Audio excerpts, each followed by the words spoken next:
So yeah, Vortex here, and welcome to my review of the Sennheiser Momentum True Wireless 3. And yes, you can actually get them sent gift wrapped, as you can see.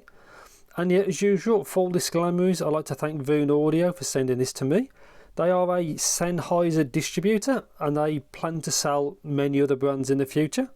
And obviously I'll link all this information in the description so you can check it out, as they've got some kind of Christmas sales and New Year's sales and stuff like that. And yeah, I was not paid to do this video, nor thoughts and opinions are my own. And yet Sennheiser makes some nice gear, and this is their kind of, I think, higher flagship model. And there is a firmware update for it, which I've already done, which makes this kind of even better. I will talk about that later on. And yeah, let's just get into the video.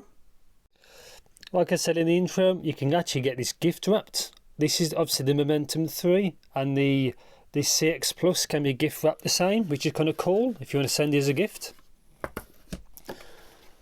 So yeah, True Wireless 3, mine are the white ones. Again, there was an update from November in 2020, which added a few more features, which I'll talk about. Obviously, QR code, IPX4, wireless charging, high quality voice pickup. They've got ambient, like transparency mode and adaptive noise cancellation. There's some information there about the battery life and things like that. Information there. So IAC, they use aptX Adaptive. Obviously I tried mine with Android. Yeah, let's see what we get. So again, mine is the white one. I think you get them in two more colours. So Type C there to charge, and they've got wireless charging. That changes to if it needs charge or if it's charging. You know the deal. It goes green if it's fully charged, and it flashes when it's charging. This is a nice kind of fabric. Magnets, so left unit. They're not too big, like compared to like the Sony XM4s. They're a bit smaller. Obviously this one's to pair, and that's a sensor. So when you take them out your ear, it detects that. So I'll show those bad boys in a bit. User guide there tells you exactly what to do, and there is an app for this which I will go through because it's very useful, and you need it to update the app. So there's a few things. Charge cable if you don't already have one. To Type C to USB-A.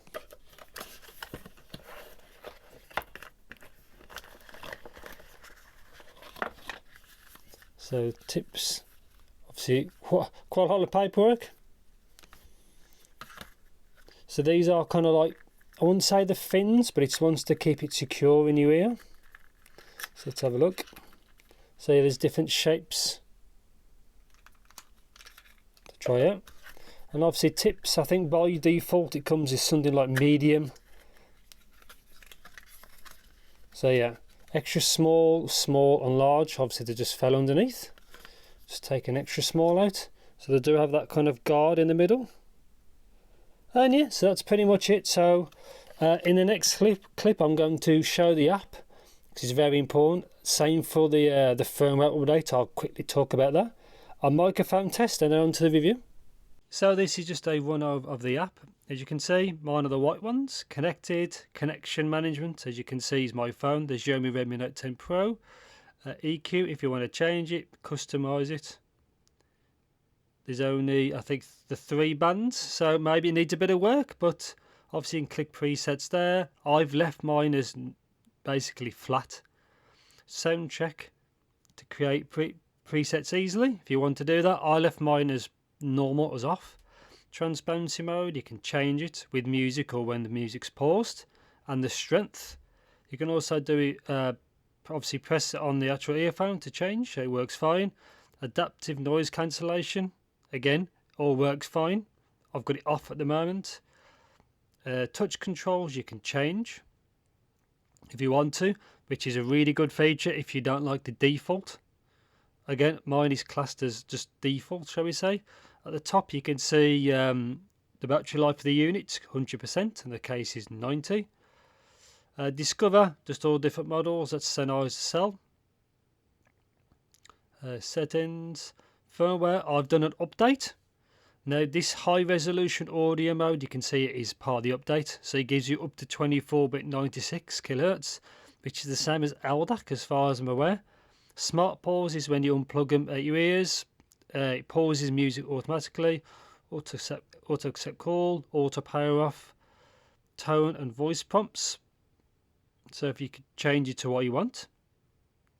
So mine only is English because it's the English app.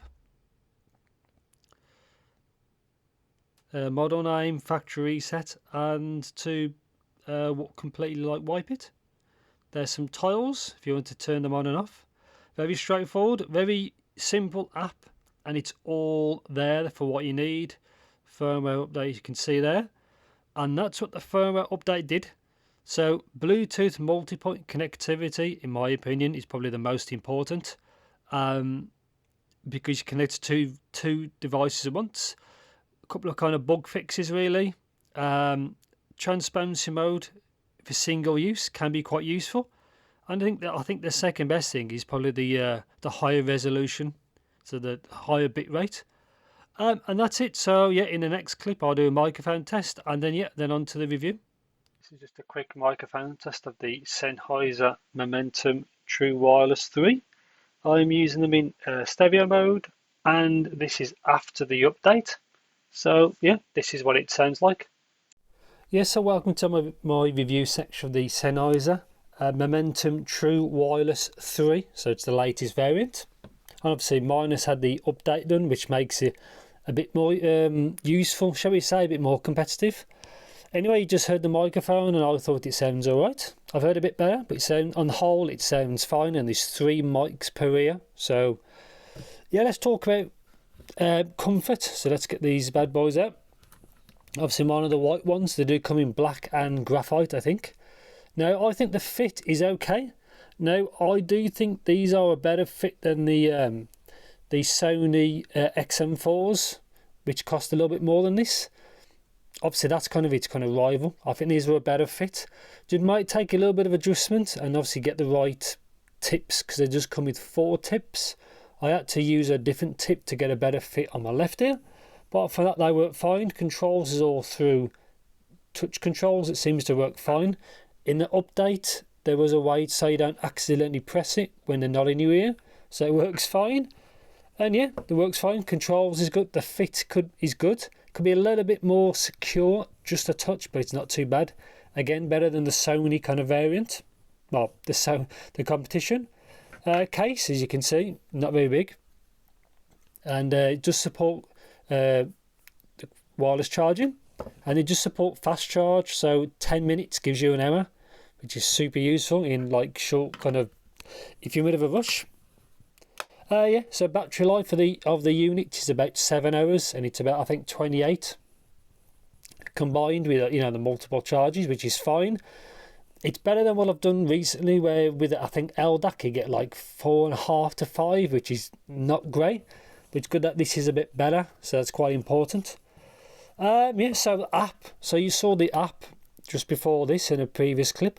It's got more than you need. Obviously it helps if you just go in and play around with the settings to suit you.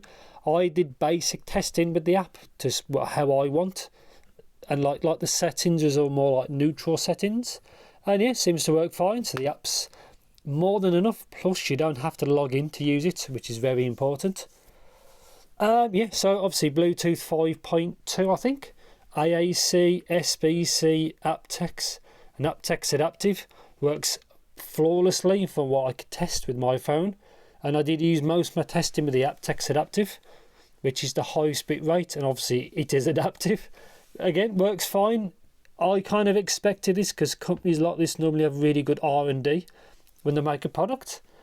And yeah, so let's get on to sound, I guess.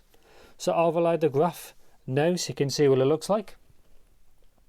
So kind of left to right, these are I'd say a bassier smooth signature with a bit of air, so I'll get into that in more detail. So left to right, obviously you can see they are bass elevated, not too much, but it's enough to give everything as enough kind of bass that it wants. They aren't bass monsters, but it gives it more than enough that you'd want, but not too much, but not too little. Excuse me. Yeah, quite nice actually. There's a little imbalance there on my graph, but in reality you don't hear that, so that's one thing to be aware of. And yeah, it's fine, it's quality bass. Now these use a 7mm, I think like an adaptive drive, I'm not quite sure, but the driver they use seems to be obviously sufficient, seems actually pretty good. And not much to say really, it suits a lot for like, I've tried this with a lot of electronic music and pop music and things like that. The tuning of this seems suitable for what most folks use. These are consumer tuned, so it's tuned quite safe.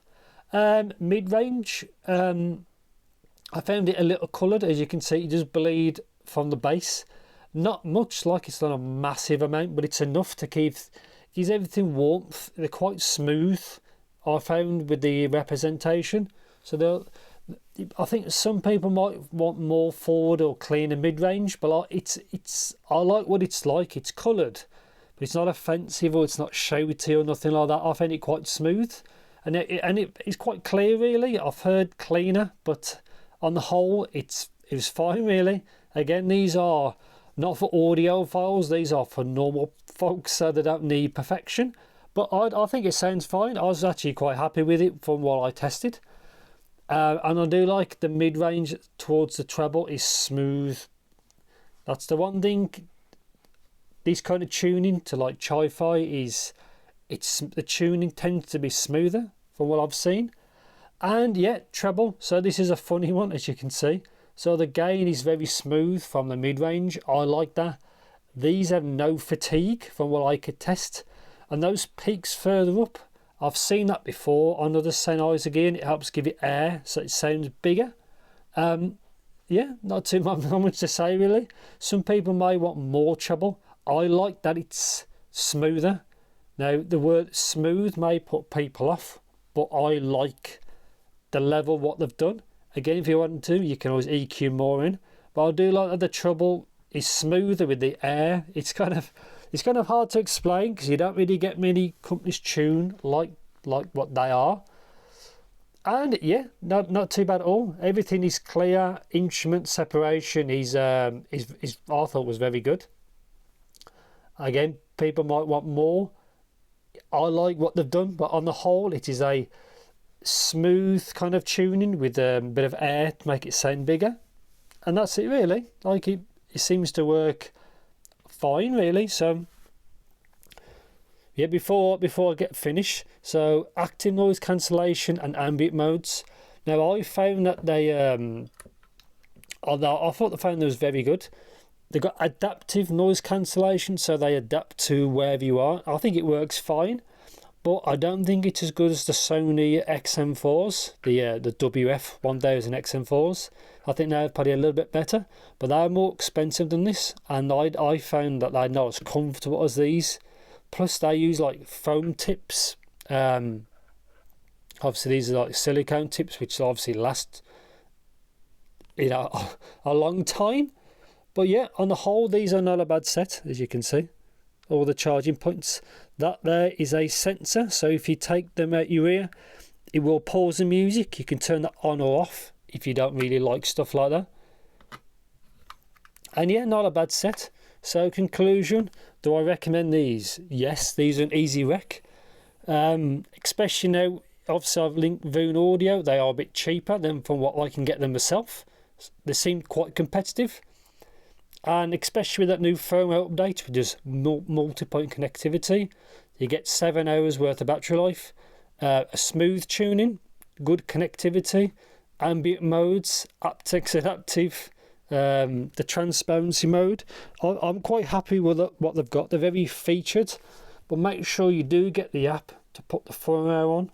And plus with the app, you don't have to log in like with the St. Pete's one I've done recently, which I don't really like. But yeah, quick charge, good battery life. Not much to say really. They do everything that they're supposed to do, and overall the driver seems very sufficient. So yeah, on the whole, not a bad set. Probably overall probably my favourite true wireless as an overall aspect. Again, like I've got them just here, XM4s. Now out of these two, obviously this is the same kind of playing field. I prefer the Sennheisers. Obviously the case is a bit smaller, but I think because they're just a sheer comfort, and they both do sound good. They both have good sound quality. So yeah, I'm going to stop rambling on. If you want to know anything particular, let me know in the comments. And I think that's pretty much it. I don't think I missed anything, but yeah, like Voon Audio, as of this video, are doing a Christmas sale and like a New Year's sale. I'll link everything so you can check it all out, because it might be cheaper for you in your country. And that's it. I'm going to stop rambling, but yeah, thanks for watching. Take care, and I'll see you in the next video. See ya.